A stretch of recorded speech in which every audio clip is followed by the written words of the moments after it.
কে এসেছে? তোমার ভাই এসেছে। ভাই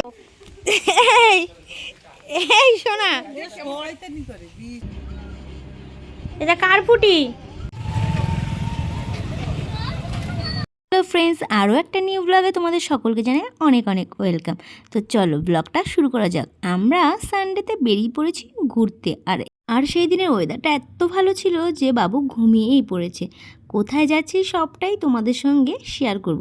তো এখানে একটু দাঁড়িয়েছিলাম কিছু কেনাকাটা করার জন্য। তো কেনাকাটা করার পর আবারও উঠে পড়েছি বাইকে। এবার আমরা যাচ্ছি আমাদের গন্তব্যস্থলে। আর পুরোটা জার্নি বাবু পুরো ঘুমিয়েই ছিল। ও এত সুন্দর ওয়েদার, আর বাইকে উঠলে একটা সুন্দর হাওয়া, আমাদেরও যে কোনো লোকের ঘুম পেয়ে যায়। আর দেখো এখানে কিন্তু প্রতি বছর রথের মেলা হয়, আর বড় একটা রথও ঢাকা রয়েছে।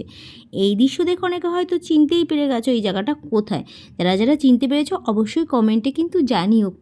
আমরা যাচ্ছিলাম আমার ননদের বাড়ি, কিন্তু সবচেয়ে বড় কথা ননদ কিন্তু জানতোই না যে আমরা যাচ্ছি। ওকে গিয়ে পুরো সারপ্রাইজ দিয়ে দেবো।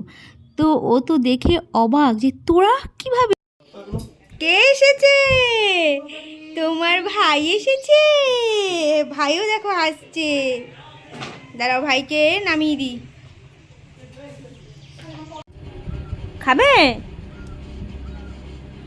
এটা কার ফুটি? এটা কার ফুটি? কে দিয়েছে তোমাকে? কে দিয়েছে? মামা দিয়েছে। ও বাবা, ও বলছে কেন না জানিয়ে এসেছিস। তারপর ও তাড়াতাড়ি বলল বস, পরোটা আর আলুর তরকারি করেছিল, সাথে ছিল নলেন গুড়ের মিষ্টি। পরোটাটা যা দারুণ হয়েছিল, আর তরকারিটা খুব ভালো লেগেছে।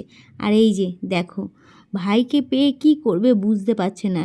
গাড়িতে বসিয়ে দিয়েছে ভাইকে, আর ভাইও ঠিক চুপটি করে বসে রয়েছে। ভাইকে পেয়ে কী করবে কিচ্ছু বুঝতে পারছে না। তারপরে আমরা বসে গিয়েছিলাম লাঞ্চ করতে। তো ফার্স্টে ছিল ভেজ ডাল আর বেগুনি। আমি বলেছিলাম সিম্পলি কর, যেহেতু আমরাও পৌঁছেছি আর অত কিছু সম্ভবও না। আর ছিল মাটন। সব কিছুই কিন্তু বুনু নিজের হাতে করেছে, সত্যি দারুণ হয়েছিল।